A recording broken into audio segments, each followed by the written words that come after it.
I'ma go around the town, up in my way, up my shit. Niggas be making a sound. Niggas don't wish where I'm from. Ride till we making it out. Hey. Ride till we making it out. All right. Hey. Look. Go around the town, up in my way, up my shit. He's not doing it, bro. I'm not he lost, bro. Hold your L, dog. We'll be in silence. Nah, I just didn't want to. I just didn't like how Lens looked at me like just not at me like. Didn't even give me no heads up or nothing. He just like, go, bro. Let's go. I don't like that. Like what? I just didn't like how Lens looked at me and just wanted me to go, bro. I know. He gave you the cue. Didn't give me no countdown or nothing, bro. Dude. He's like, you ready to go, bro? Yeah. Nah, what's up, everybody? It's your boy Frankie on the Juice Podcast. With me, as always, Juma. Isaac. Ain't no Jose this week, but still got a guess. You feel me? Sid. What's up? I'm Blake Jones. Sweet speed coming on, bro. Thank you. Hey, no, I'm glad to be here, guys. No, legit. Yeah, nah, bro. For sure. Honestly, we still gotta give a big salute to Jose because although he's gone, he still be doing hella shit for the pod. Still doing all the posting, still active, communicating with the artists. So the fact that we still have shit set up, and honestly, you don't know something about this place? We do have like neighbors, and the band just stopped. Oh, there So you we're go. Legit, bro. Right when you Like, right when I went to go legit, get you, bro. bro. Like he Yeah. left. Right when I went to go get the you. band just left because it sucks. We had to reschedule somebody else, and we were hoping it didn't happen to you. So we're really glad. I feel like it's like lining up kind of pretty good, you know. God's time was Yeah, right yeah, there. Yeah, the bro. timing was Yeah, weirdly perfect. it kind of like right when you came, they're like, oh shit, Blake's here. They got They always do. No, but what's good with you, bro? How you doing? Just how is it? Of course, just even speak on yourself as an artist and just everything you do, bro. Real quick, just tell the people. Man, I am a songwriter first and foremost. I produce. Okay, And, I didn't know that. Oh shit. yeah, and I record myself and record the other homies that need to be recorded, and yeah, that's Okay, so what'd you do first? Or just even, I feel like even the fact that you do multiple things, was it always a love for music, or just how'd you even get to the point where you're doing all these things, you know? Damn. Well, you know what? I started off as just like rapping, just like writing and literally just like writing with pen and paper every day, just like writing raps and shit. And then, Real quick, what was the motivation for that? It was just other influences, or? in the original motivation for that was I was listening to a lot of like Christian contemporary music. I don't know if you guys have ever heard that. It's like Jesus rock music. Okay? I just never would have thought that would have been the influence right now. That's crazy. That is kind of. Wait, no, hold on. That's just to say. like in a good way, like. No, that's to say is like growing up, that I wasn't really exposed to like a lot of music because that was the only thing that was really around me. Okay. Just that's like what my parents listened to, and then I went to a Christian school, so like that's all that there ever was. Okay, and then like top 40s radio, and then in 8th grade, like my older sister showed me some hip hop music, and then it was just such a different flavor. And the shit she was showing me, like, wait, I can cuss on here? Yeah. So the shit she was showing me was like, I always love it when people ask me. I think it's so funny. I'm like, dude, I'm just checking, bro. I'm just making sure. All right. What was up? No, I appreciate it. What was like the first song or the first album that she showed you? Dude, she showed me All Eyes on Me, Tupac, and then her. What an introduction from Christian. Yeah, that's a real ass change up, bro. Okay, so I was thinking. The beat change. That shit was going crazy. Dude, I was thinking about this. I was like, how, bro? How? This is like, he's literally talking about like guns and crazy shit. Yeah. And I honestly think like, one thing is that Tupac's energy and his fucking presence like on a track and just in person, but like that, not I've ever seen him in person, but from interviews, stage presence, whatever. Definitely. He's kind of got like the same passion as a lot of these church music events that I'd be going to as a kid. Yeah, like a preacher. Because like when you go to contemporary Christian concerts or even just church, sometimes they can get passionate as fuck. Like they really believe what it is that they're saying. No, I agree. About God and whatever their lesson plan is. And you know, Tupac was kind of doing the same things, just in a completely different medium that I never had heard before. And then, and then, I'm sorry, what was the rest of the question? No, it was based off. So like Frankie asked you what was the first song you heard, but like I was asking about how your introduction, and like you're saying your sister showed you Tupac. Oh, and I was like, I was just saying that they're kind of like, kind of the same a little bit. In that regard, at least that's probably what resonated with me. But I was thinking of that. I was like, definitely. How the hell, like, did that start everything? No, I get you. Basically, to me, even with that has to do with like delivery, you know, like in terms of, I even spoke to you prior to this about someone who kind of just uses their regular voice.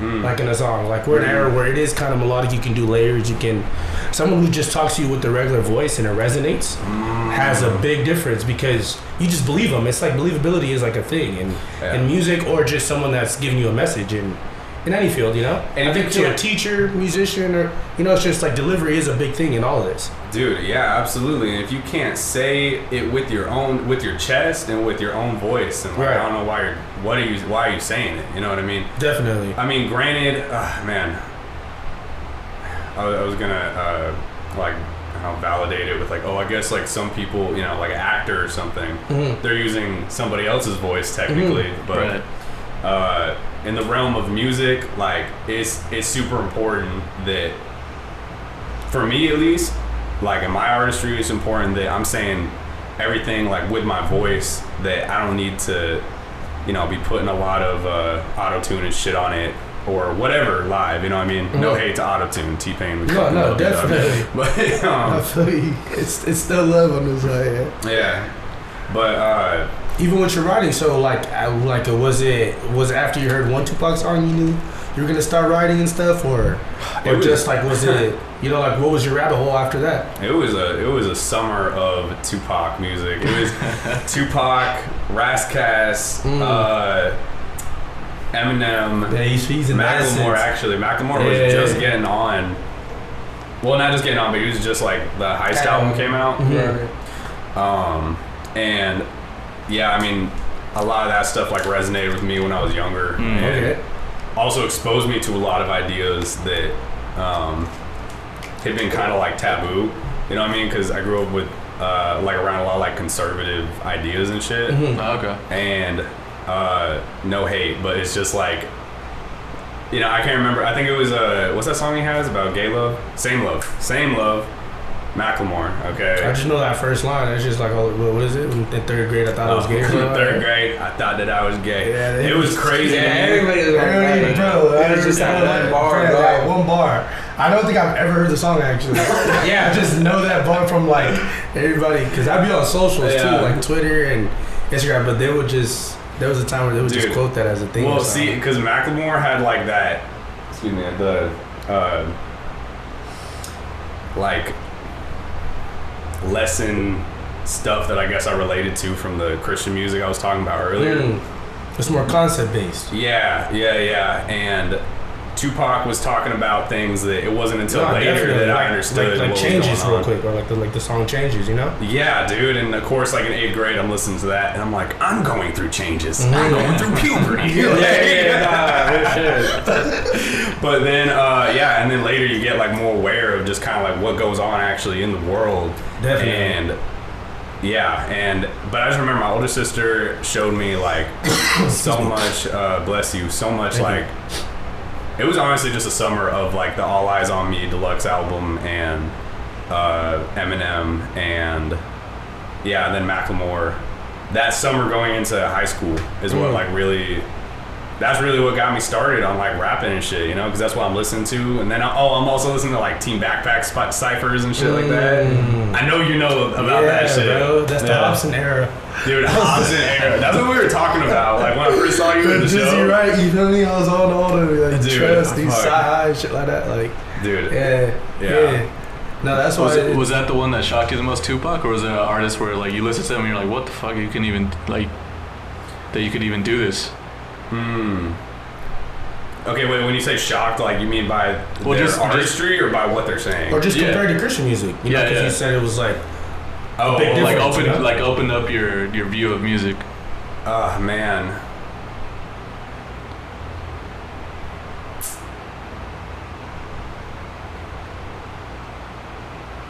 I'm trying to think, because back then, probably, I mean, Tupac talking about fucking in the bathroom, I mean, that was crazy to me.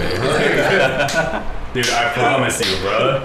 I was like, how is he talking about this? But then on the next track, talking about, like, overcoming drug addiction. Yeah, bro. Yeah. You know what I'm saying? Yeah. That's It's kind of crazy, bro. I used to Growing up listening to that shit, I didn't even listen to that part of the album in a sense. Like, 'cause my mom and my dad all them, they'd be like, no, we're not listening to that part of the album. Dude, like, we're gonna listen to all the other shit. Okay, wait, no, I would listen to the clean versions, like, basically bro. only. Wow. So now, even today, dude, I hear, like, some of those songs that I just love, like, listening to growing up. It's Then not I the hear version I heard. I hear the explicit version, and a piece of me is still like, oh my god. That's Cause crazy. no, I was singing and shit like that. Dude. That always trips me up whenever I hear someone that was raised that way. Cause like I grew up listening to I'd Rather Fuck With You. Yeah, same, bro. Like when I was 5. All right, so look, even with like in the club, I done heard the radio version more than I Really? Yeah, way more than the explicit version. Yeah, see, because I Way more than the I grew up explicit listening to version. nothing but the explicit version with my dad. Damn. So like the only person that How fucked the me hell you up, had access? CDs and shit? my dad would just bump everything. He'd burn everything and bump everything. Yeah, see, that's so what you I'm go to saying. the swap meet and just get everything. I feel it. Yeah, see, Yeah. like for me, I didn't start till my older brother. So like, by the time we started burning stuff, I'm already like at an older age, so all the music is getting old, you know. But like when it was like the Eminem 50 era, like it was the radio version first, or like BET. Oh, okay. You know, so like BET showing the music video, so like you can tell they're like changing the way they're like sounding on it, you know. Yeah. But yeah, it still be kind of like trying to make it like PG, you feel me? Gotcha. Yeah, that's crazy. That's crazy to me. Yeah, so just even going back to the writing, so immediately after, or like maybe not even like immediately, who was your influence? Like, was it Pac, like with like as you said, or even Macklemore, because it was like conceptual type of writing, or just even with your style, like formulating it? What did you want to be like? Well, I don't know, dude. Back then, that was like a completely different version of music and like writing, and even my perception of the world and like what I was seeing. So move the mic a little closer to you. So I was very limited to like good. Yeah. I was very limited on my perception of the world, so I was very like a completely different person. So back then, I mean, yeah, just whatever I was listening to, I wanted to sound like that. Okay. But as for like today, I mean, the writing that I do now is like influenced by not only events that happen in my everyday life, but also like, even just like the media that you consume, whether it be like movies and the way, because it's something I've been getting into recently. I used to hate watching movies and stuff, but recently I just didn't. That's crazy because I'm a movie fanatic. Yeah. For real? My brother's like that. You need to send me a brother list, hates dog, movies. because I fucking hate watching movies. I don't have the patience for it. Damn. All right, so what is it about it that you hate about movies? Because I can tell you what I like. Until recently, okay, but what was like pushing me away from movies for so long was I don't know, just like it took forever, and it always seemed like it was the same, like up and then down. You know what I mean?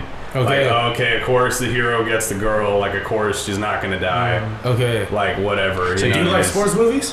Sports movies? Yeah. I was about to say you probably don't like sports movies or like superhero movies either, huh?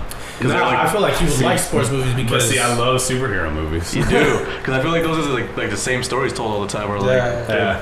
the bad Nah, guy I feel fucks like the some guy. sports movies, See, bro, that's like they crazy vary, because they I vary, bro. I disagree with that. Yeah. Wait, what about sports movies? What? They vary. They vary. Yeah, because Like, bro, there's like some Friday Night sports Lights, bro, movies like where- for example, is like a prime example to me, bro. The whole movie's going their way. You're thinking they're about to pull off some shit. Lose They at the get dusted one, at the bro. end, They yeah. lose at the one, bro. Yeah. Oh, well, thanks for ruining it for me and everybody watching. Well, no, I'm totally my kidding. bad. No, we just gotta get you like intrigued, so we gotta tell you Yeah. some But, shit okay, about it, you know? so see, that is like not what I'd be expecting. I think the last You see sports movie I that? saw was Blindside. That's light too. Yeah. That was the last one? That's the last one I ever And that saw. one can't even like. Damn. It's just too. It's too one-on-one. It's not really. Yeah, that's not a really. It's not a it's team not a dynamic. team, You yeah. know.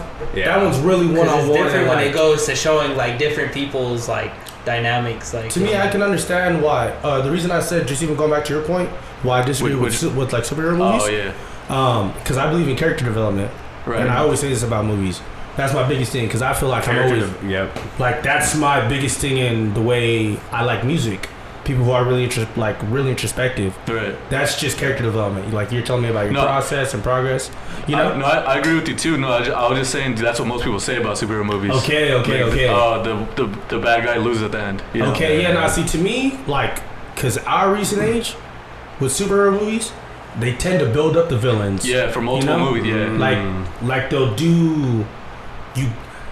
It's like fucked up to understand the villain. Like I'm on his side. Yeah. You know, to like feel like that sometimes. Yeah. And I feel like, but like if they didn't set up the story, I wouldn't feel that way. Right. Kind of similar, bro. It's so crazy that like I don't even want to use this example because all the controversy. But this Kanye shit. There's people that love his music so much that like there's nothing that could deter them from anything. Right. And like I'm a person where I'd rather fuck with you now. Like I don't care how much you did for me. Like you could have saved me, bro. But if you're like on a different time than I am now, but that's how I am as an adult now. You know, like there's stuff that I just disagree with you. You know, like now I can be on like in an adult mind and be on different type of time you are. You know, like different value, different morals, or just the way you view things. But I can respect like your art and what you do. You know, right? Shit like that. You know, so that's why I say the villain aspect in a movie sometimes.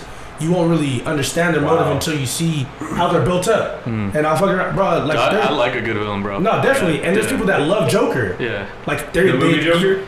Yeah, or just like understand his character. Yeah, you know? yeah. Like Thanos. Yeah. There's people that like swore they believe that half the world should get snapped, bro. Like that was a real opinion. Like, that was like a real opinion of people to me, and it was weird. But it's like it'd be dumb for me to think that there's not other people on the other side of me. You know, when there's always the other side of it, you know, shit like that. But yeah, I can always go back to the sports movies because there's a lot of character development and there's people you can love and hate. So that's why I love sports movies because, or just even what I've recently found I like in a movie is like simple plot, complex characters. Okay? Same here. Like same here. Because complex plot with simple characters doesn't work. But when the character, because you can relate more to the character, even if it's like literally a fucking alien trying to destroy half the world.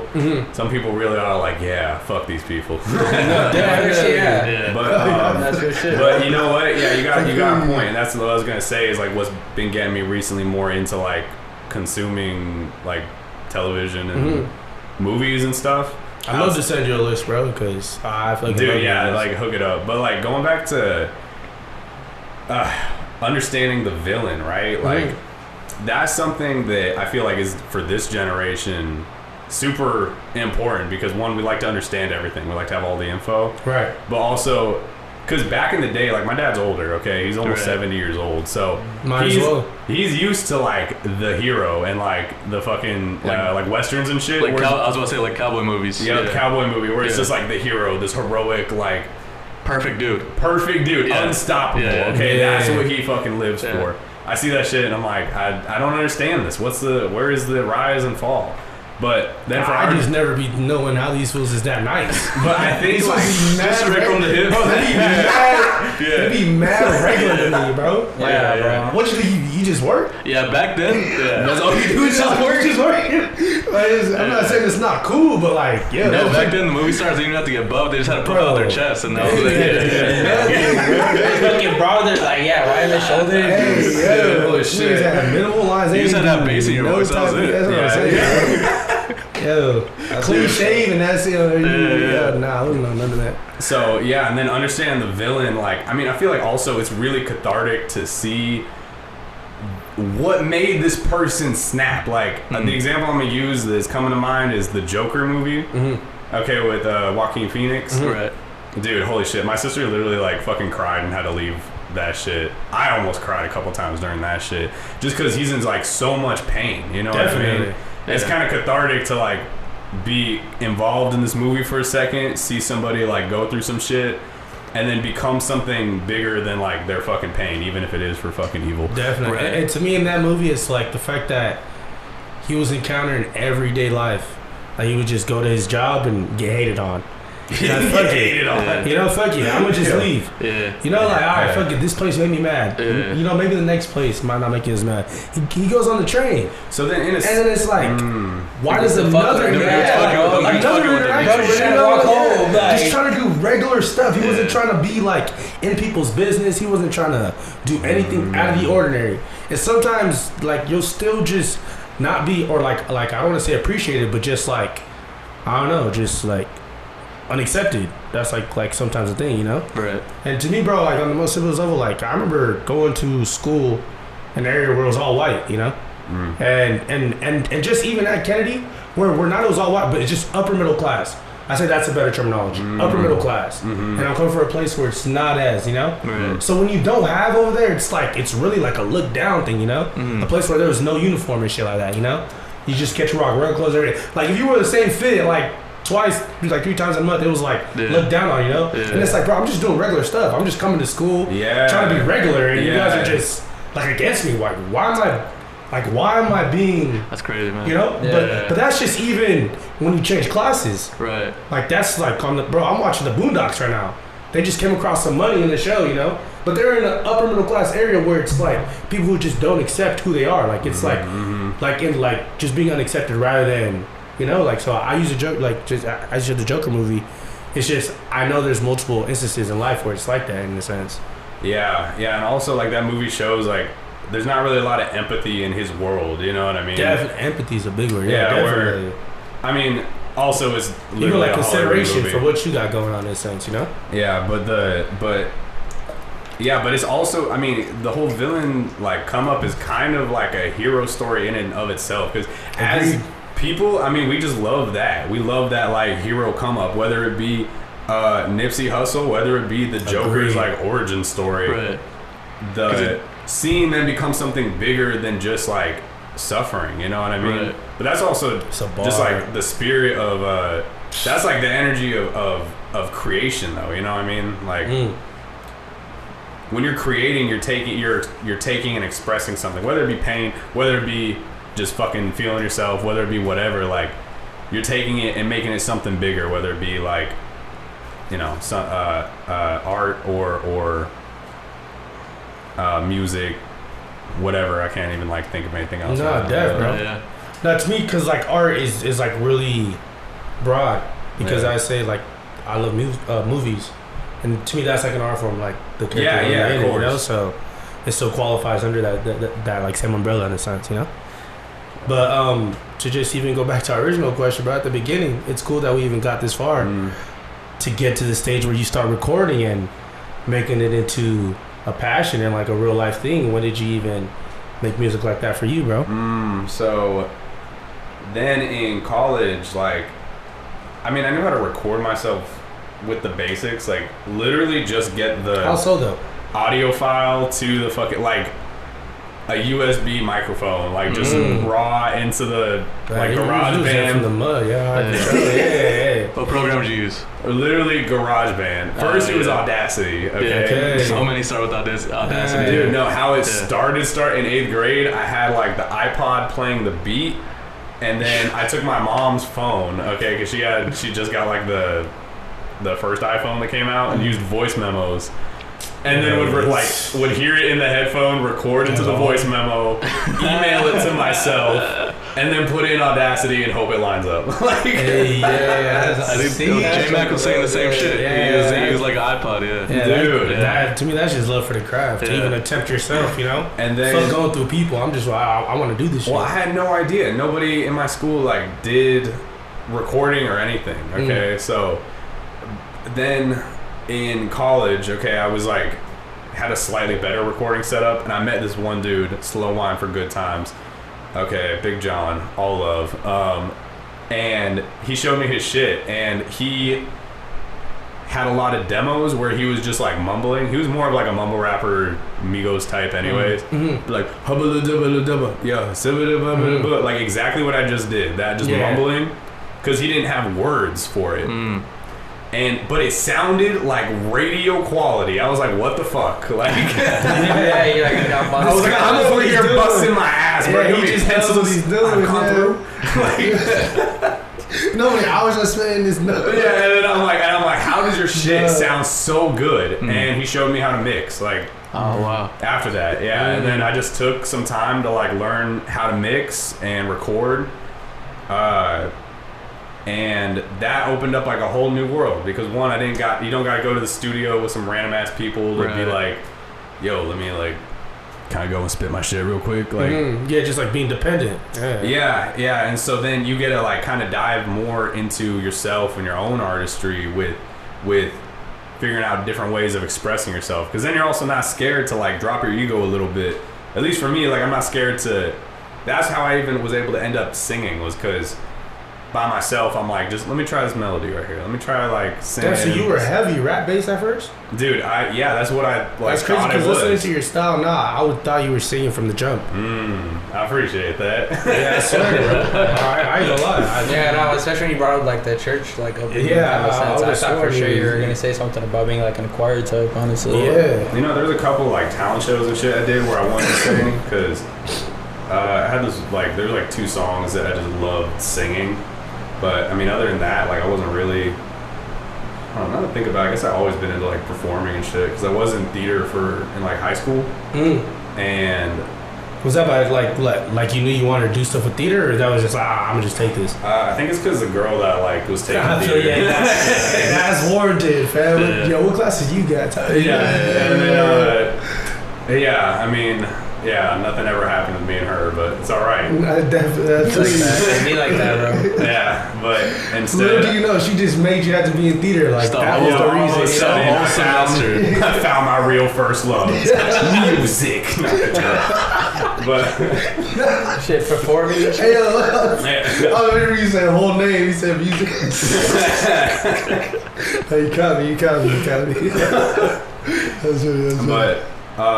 So anyway, point being though is like once I could record myself a bit was when I was able to be a little bit more independent, explore some things, and now be able to make like the music that I'm making, you know. And I mean, self-discovery is like a huge part of music, but a huge part of like my own journey as well. It's like I like, you know what I mean, taking some time to just be with myself for a little bit, figure out hey what's kind of like going on, you know, right now. No, definitely. That's really sick, bro. Just even you can speak on like maybe some of the people you work with, and because I saw you at a performance and you had a whole band with you. So how did that transition to you're recording your own music to with my performances? I want a band with me. I care about the aesthetic that I'm giving out, and just even prior to research, I was talking to Frankie. We see a lot of videos with you, you know. So like, how is it transitioning to I'm gonna become an artist? Like, I'm gonna identify who Blake Jones is, choosing the name even as well, like just the whole overall scope, you know? The name Blake Jones, that is my legal name. Okay, right now. So it wasn't even a hard thing, just like, I know how like, basically, you knew how you wanted to brand yourself? Yeah. Okay. Well, actually, no. I mean, that took some time. I just said yeah, but no, it took some time to figure out that part, you know what I mean? Because for a while you're just creating, you know what I mean? And like still to this day, I feel like a lot of the time, like artists, we get stuck in a box once you release your first song and start like getting into artist development and branding. Sometimes you can get stuck in like this headspace where you think you gotta be like a certain kind of way and do things is that on brand and like you forget kind of why you started, you know. But I just try to make sure that everything I do is honest with what I'm trying to say. And then also transitioning to having a band with you and like your aesthetic for like performances. How is it you trying to transition and I want this as my look, you know? Well, because I've been around a lot of live music as well, so I was a promoter for. Oh damn! Yeah, I was a promoter for like rock bands in Orange for like maybe a year when I first ever got to Santa Ana. And where were you prior to? Well, you know what? I was like mostly my address has always been Santa Ana, and I grew up in Orange, and then came to Santa Ana. Okay, it's still like within 10 minutes of I get you. Yeah, and like so. I always just like think like when I started college is basically like my journey from Santa Ana began, you know, and it's been nothing but love. I'm sorry, what was your question again? Basically, so just to even go deeper, how'd you choose your band members? Dude. Are they homies? What's up? Okay. How you know Motherfucking Trey. Let me just get direct. Motherfucking Ginger Who the fuck is your band Basis. members, Okay. Dude, this motherfucker. Okay. You say talk to me, Ginger bro. Basis? Ginger Basis. Okay. That is his brand. Look him up. Okay. Motherfucking Trey. I met him when I first got here. And he was like, I don't know, probably 18, and I was maybe like 21 or 20. When I first got, I don't know, when we first ever met, we were young as fuck, okay? And I just remember he was so dope, okay? Like, literally how he was actually playing, because of just the, I don't know, just the choices he made. I really appreciate, like, his musicality, you know? And he would always be hitting me up like, hey, you want to work on something today, whatever, and schedules didn't line up until He's just later. about it. He's just about it. Yeah, until someone just as invested as you makes it. Yeah, and that was something that really like put me on to Trey, was because his because that shit. It wasn't like any weird like pretentious like I just fucked with it. Okay, that's all I can say. Yeah, to me, unforced energy. Like he doesn't want anything out of this. He just probably fucks with me just as much as I fuck with his work, in a sense. To me, the work always will speak for itself. It's like an equal amount of appreciation on both sides. Definitely, that's what it is. It's like we both know our our goal behind this in a sense. So that's sick, bro. And he's really good at.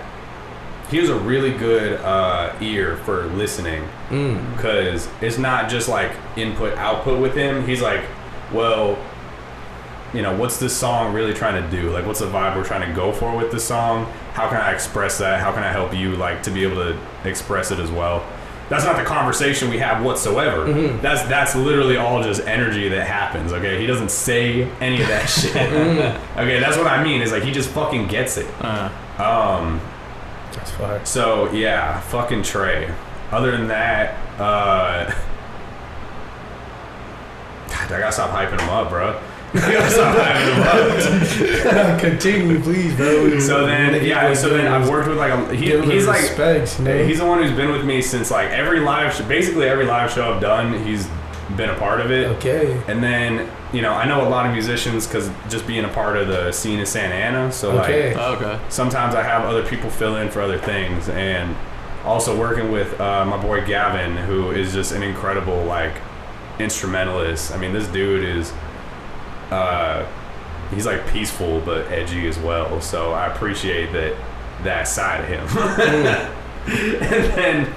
and then just like guitarists, I mean, have been like kind of hard to come by and find because they tend to be the busiest. Definitely. Shit, So, yeah, shout out anybody who's worked with me, Andrew, Chris motherfucking Trimmer, oh my god, anybody else Ethan, okay, anybody else is. Nah, definitely. Fuck with That's me. sick, bro. Just even speaking on your first live performance, when was that, bro? Or just even On my what? on your first live performance? Oh, dude, Fuck. Talk about it. Let's get it. He sounds hype about it. Let's get it. First live performance, Yeah, like bro. ever. Yeah, just taking the. What was the experience? I got songs now. The people need to hear it, Dude. I was 16. 16. There was this organization called Table 87. Do you guys know them? No. That would have been so crazy. No. Okay, so they're not around anymore, but they're a promotion company putting on shows. And I had no idea who they were.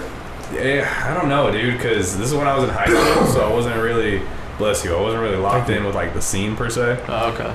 But I don't know. So first performance ever though, it was next to these train tracks, like a warehouse next to the train tracks. Okay. And yeah, when I was performing, I remember I practiced like the whole fucking week for it. And the night before, me and my homie were like, hell yeah, let's drink to to celebrate. And we're 16, so we get fucking blackout drunk, okay? We smoke, we drink, we do literally God knows what. So no, that was the night before. So we wake up in the same clothes that we were wearing. Hold it down. And I'm just like, yo, bro. It's like, how you feeling? He wasn't even awake, bro. We were just fucking hungover as shit. I'm not gonna lie. Young as hell. Yeah, dude. It was brutal. Twisted. Yeah, so did my first show ever like hungover as shit, and yeah, I remember the train went by like right before the drop of like my fucking third song. Hey yo. But yeah, it was like not really. It was more like it was meant to happen. Yeah, it was more. It was more like a talent show more than like a performance. You know? I get you. That just sounds rugged. But first like performance that I actually consider my first performance. That was when I was 16. It was the first time I ever rapped in front of anybody. Okay. First time I ever like performed my own music. I was in college, 2019 I think. So I'm in Santa Ana. There's this warehouse show at actually next to FTG, if you know where that is, if you're from Santa Ana. Yeah. It was like this little warehouse art show, and it was me and just a bunch of like just random ass like rappers, and I just remember like I was prepared as fuck. Like I was ready to do this shit, bro. I was like, because I've been going to a lot of shows. I mean, I was a promoter and I was booking like rock. I was also booking rap for a little bit. And sometimes how'd you get into that, being a promoter? Dude, man, I'll get into that in a second. But I mean, you know how it is. Sometimes you go to these like local shows and all peace and love, but you're just kind of like, man, this shit's like fucking mid. Like, I'm sorry, not to be a hater, but I was ready to just like do something with energy. You know what I mean? That's what I wanted to fucking see. You know? And also reflecting on my own rap shit, where I was like, I don't ever want to do what I did at that train station. That can't happen again. Yeah, anyway, so that show was just fucking crazy. First of all, I didn't even expect that like reaction from the audience. But I just remember such a positive and like just such a positive like embrace from the audience that I just fell in love with performing all over again at that point. That's fire. What was your question? How'd you get into being like a promoter or even promotion in general? Man, I hit up this promotion company on Facebook with like basically a cover letter, but in a Facebook message, just saying how like I'm really trying to figure out what I want to get into the music scene, and I see your guys' stickers everywhere, like blah blah blah. And dude was just like, yeah, come on in, like we'll interview you and see what you can do. And yeah, it was a lot of like booking bands and a lot of just like there's a lot of booking bands. Like, how was that, having to like keep in contact with bands and even having to schedule them? Because I'd imagine they'd be like mad busy. Music artists are fucking annoying, dog. All of us, okay, are fucking annoying. Even fuck, dude. Like, I was like, fuck yeah. Trying to get an artist to commit to a time to record a music video, bros. Dude, I know, crazy. It's fucking annoying. Damn, I feel like I asked the question I should have. Dude. How you trigger niggas? I should have. I'm sorry. Dude, no, I feel like I just got a lens over here, just like, man, fucking guys. Dude, no, it's so true, bro. Because all musicians are late, bro. Like, they run on musician time, bro. They're like at least a half hour late. Like, sometimes they just don't show up. But yeah, I just fucking. How was it working with them? Yeah, like just having to like even just correlate with their schedule. It was cool. I learned a lot of shit. I know I did. But like it really tests your patience. And now I have really good patience for everything but driving. But yeah, like I really do try to see it through. Yeah, except for on the five. But yeah. Now we touched a little bit on your vocal side, bro. So what, you knew from then you wanted to do production as well? Because I didn't even know you mentioned that. I didn't even know you did production. Yeah. Do you do production for your own stuff as well, or? Yeah, you know what? I have been producing like for for a while mostly focused on like songwriting, but production was something that I got into mostly out of necessity because I was like, well, we need to be able to make like the fucking beats, you know what I mean? And I need to understand this language that I'm speaking to these people, like when we're recording or if we're trying to make something. So, yeah, I do produce like a lot of my own stuff.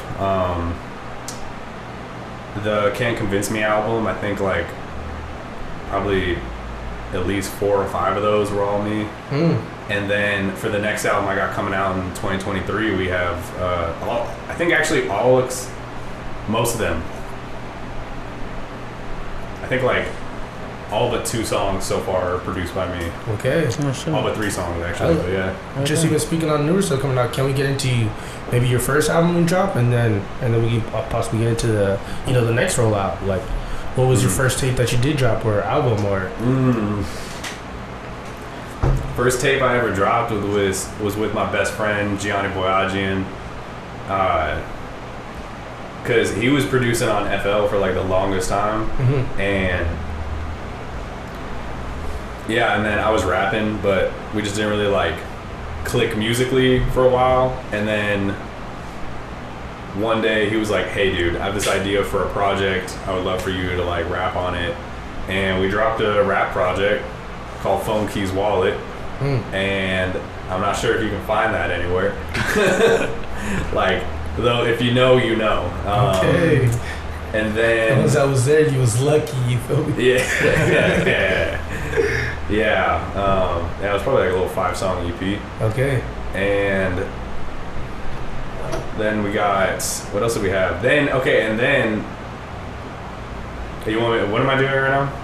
Going in the order of your tapes, please. Okay, because the ones that I heard was Intermission, and then Borderline. Because I know Intermission is only 3 songs, right? Yeah. And then just majority, as I told you, I saw your YouTube catalog.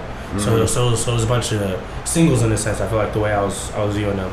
So maybe even speaking on your singles or just other tapes that you did as well, you know? Yeah. So I don't know, because each tape was like reflective of kind of like what's going on in that time. But it's kind of like, I felt like Phone Keys Wallet, me and Gianni, that was just the first time I'd ever like work with a concept or like a producer and like figuring out what are we trying to make it sound like, and we had a solid concept, you know what I mean? And I feel like that's kind of the foundation for a lot of my albums and mixtapes, and when I drop a project, that was like a really good foundation for that shit. Because as you know, like sometimes as an artist, I've seen it, dude, it's just because I've seen it so many times, like they'll just drop like some singles, and then no hate in that, like they'll drop singles, but then they haven't been able to put together like a whole concept. And a lot of the time now I feel like albums and mixtapes are just, well, basically that, just big ass mixtapes with just songs. Like a compilation of songs. Yeah, you know what I'm saying? And people really, I'm really like in love with like themes and what is this person trying to say or express like through this.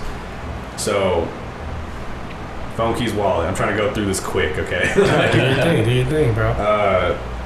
And then I had a project called Liftoff, which I listened to a little bit of that one. It was Drowning this Summer was my personal favorite off that one. Dude, thank you. That's my favorite song. Yeah, that one kind of hit with me, bro, because just like the part when I forgot exactly what you said, but when you're like saying when I reach out to my friend but he can't reach back no more, and then like how you were just saying, bro, like the one part that really hit with me was like when was the last time I was really home?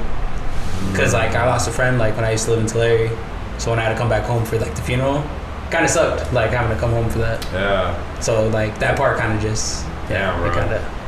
Rest in peace, your friend, man. Yeah, thank you, bro. I wrote that about my brother that passed away. He. Rest in peace. He was he was like my absolute best friend, and then the line you're talking about is reaching for my brother, but he doesn't reach back no more. Yeah. Like, yeah, dude. I mean, that song I'm really just talking about. That was like the heaviest song on that project. Yeah, that was the heaviest song I found off your catalog for sure. Because like the rest of them are just talking about like just being lit, being fucking young and being lit, like basically.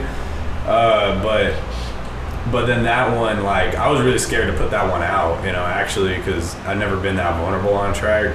But yeah, rest in peace, Henry, dog. That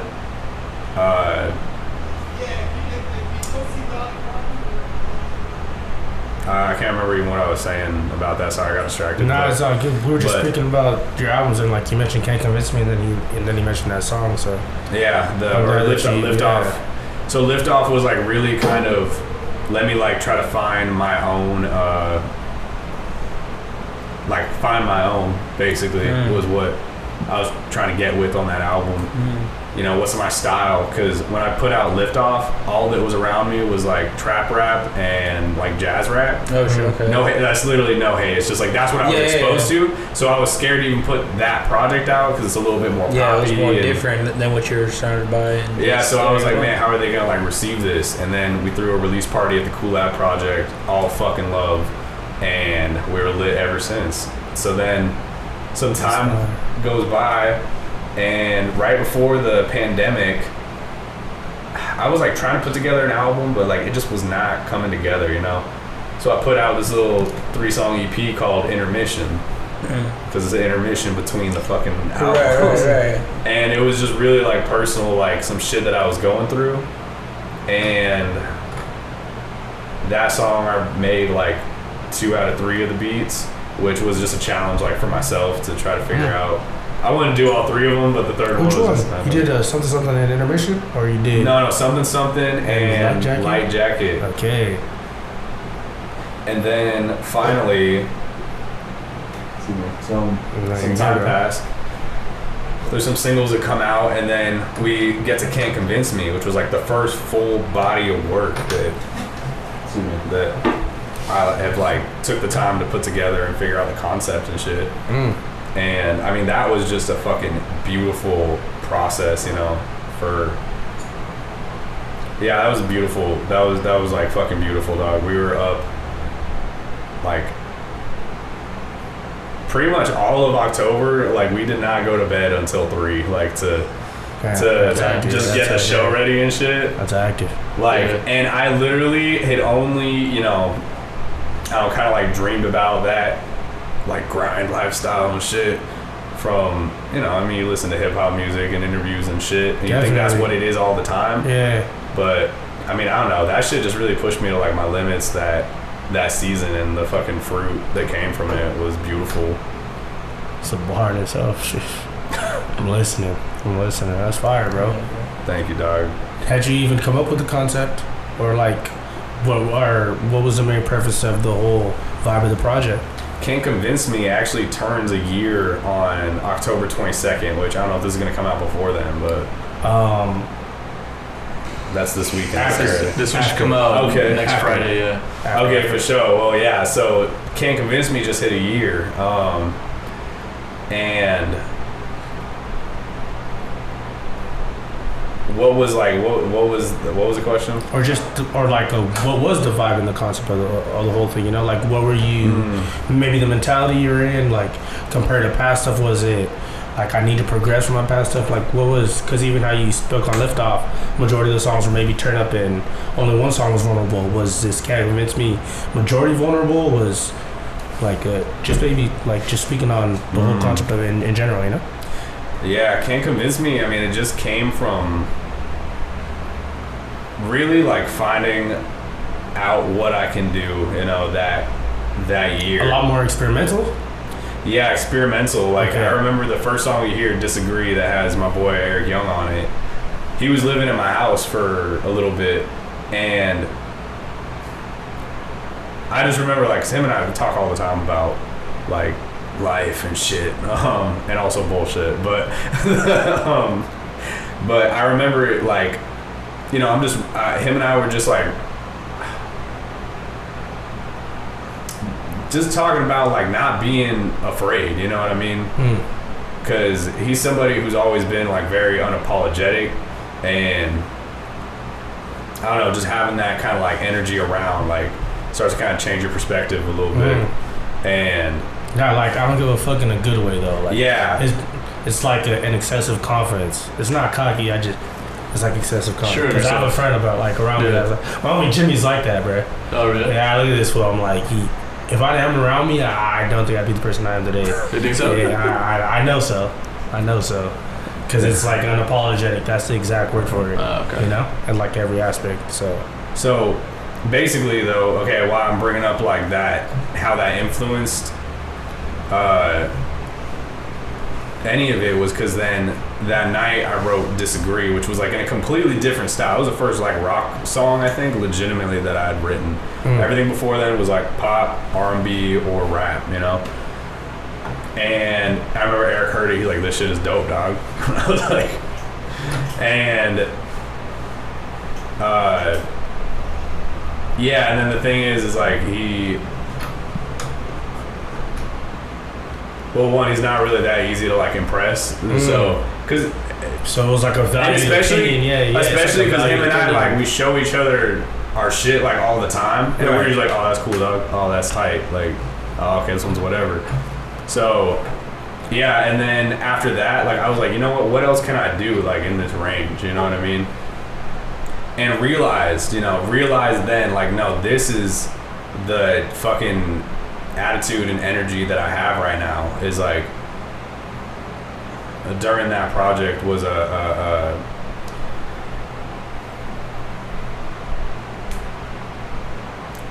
I'm not agreeing with what I am told I'm supposed to be. Like it was the process of making that, I felt like gave me just a lot of freedom in being myself. Real quick, was that due to maybe people telling you something works, and that's like in prior stuff that you made already worked, or what do you mean when you say somebody's not telling you to be where you're supposed to be? Like, was it due to you knew you could make stuff that maybe people already agreed with, or as you said, was it just strictly like, you know what, I'm just gonna challenge myself anyway, it doesn't matter if they like it or not?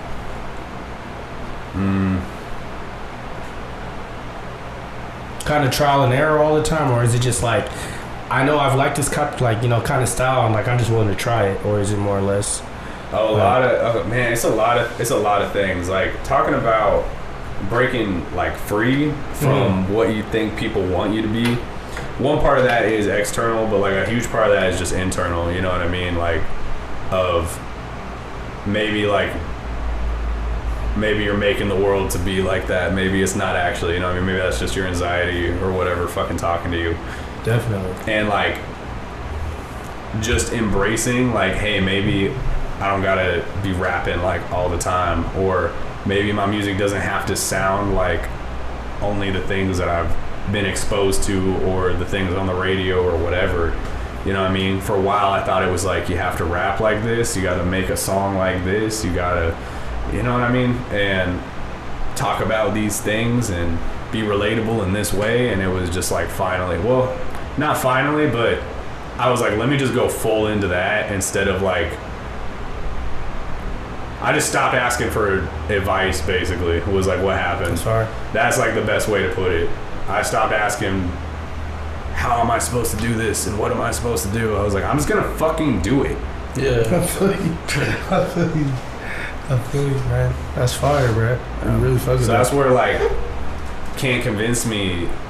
That's where when I decided that was gonna be the name of like the album, which was named. I love the breakdown because it makes perfect sense. I promise you. Which was named after the song Can't Convince Me, which is on the project. And Can't Convince Me, the song, is actually written about like about being addicted to drugs and becoming sober. And just and like, interestingly enough, right, somehow it all comes back down to that shit, you know. But I just had realized like, okay, because I usually don't like breaking down like a song because I like people to interpret it themselves. But like, I'll tell you this about that song was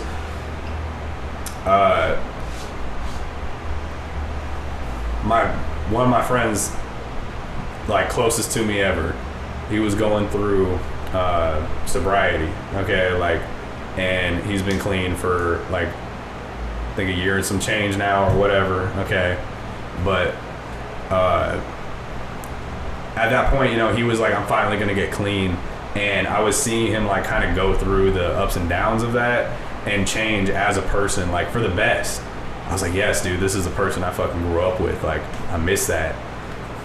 And seeing how convicted he was, I think that's the right word, like how, like, you couldn't change his mind, dude. Like, he was staying sober, and on top of that, it's not just about not doing the drug, it's about embracing the new things in your life. The discipline is the biggest thing. The discipline of new things in your life and things that pour into you.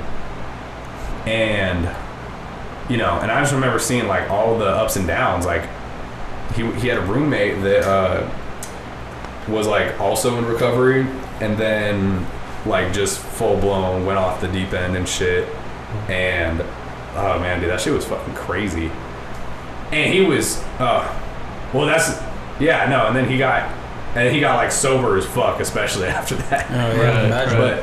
But just like being steadfast, you know, and seeing it through to the end. I don't know, it was just really fucking inspirational, especially because drowning in the summer, going back there, it was my older brother died of like an overdose. Oh sure. Yeah, and so to then see like this other person I consider my brother, like to be able to overcome all that shit. Two sides of the spectrum. Yeah, dude. So that was, I mean, there was just a lot of like growth going on during the time of Can't Convince Me. For sure. I appreciate the transparency with everything, bro. Yeah, dog. It makes us really fuck with you. Yeah, bro. Thanks, just because I feel like you're giving us some great content, but also just I appreciate you just being yourself, you know. So I appreciate it because I thought it was just gonna be a music video, like interview, you know. So turned into like a whole genuine conversation and like partial interview. Oh no, that's what these platforms are for, man. So thank you guys for opening up your space to have me on here to be able to.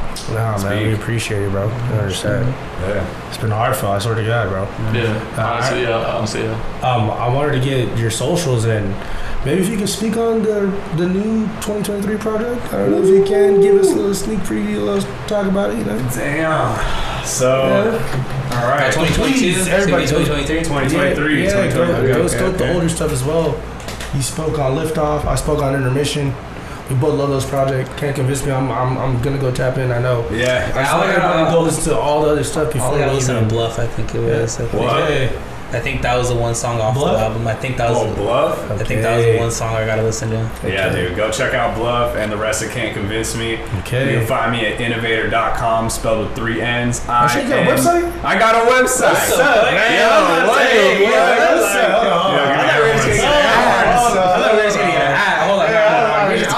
I was ready for the IG now. Hold on, bro. We're gonna go to this really quick.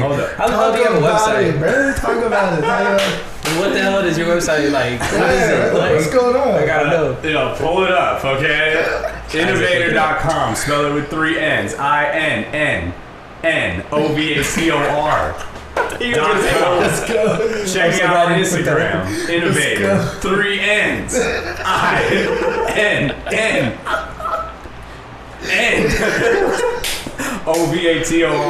My name's Blake Jones. Find me on Spotify. Can't Convince Me. That's hard. Out now, just turned a year. Hold it down. Yeah, so bro, we talked about branding and you didn't mention your website. How the what? You knew I was waiting for this moment. That's hard, bro. We really appreciate you, bro. Dude, thank you guys for having me. And this ain't gonna be the first, you know? Yeah. More, bro. Yeah, bro, you're gonna have to come Because I back just on for appreciate sure, the bro. conversation in Yeah, general. we just barely got And the fact that Jose's not here as well, I know Jose would have loved to ask you a bunch of stuff as well. So, yeah, man, that's just another dynamic to our squad. And he would have had his own questions as well. So I know this shit would have been more extra fun for you. Because I feel like it was a vibe. Yeah, no, for sure, bro. Real shit, bro. Yeah, for sure, Yeah, bro. Hey, thank you guys again for having me. Nah, Yeah, thank you, bro. Oh, sir. This shit was immaculate. Yeah, for sure. Sign us. Yeah, nah. And thank you guys for tapping in episode 9. Damn, bro, let me do my thing, alright? I thought you were going to Nah, I was waiting for it. Though. I was hoping you were going Let's go. Nah, thank y'all for tapping in episode 9, season 2, Juice Podcast. Yeah, It's Frankie. Jooms. And Isaac. Mr. Mixer over there. Yeah, I'm Blake Jones. Yeah. Up in my way, Kelly, 2 in up my 1 combo shit. with Lens. Niggas be You know making what? it sound. Hell yeah. Niggas don't wish where I'm from. Grind till we making it out. Selling that fish, selling that fish. Look. Niggas grinding just a sign. I'ma go around the town. Up in my way, up in my shit. Niggas be making it sound. Niggas don't wish where I'm from. Grind till we making it out. Selling that shit, selling that shit, selling that bitch.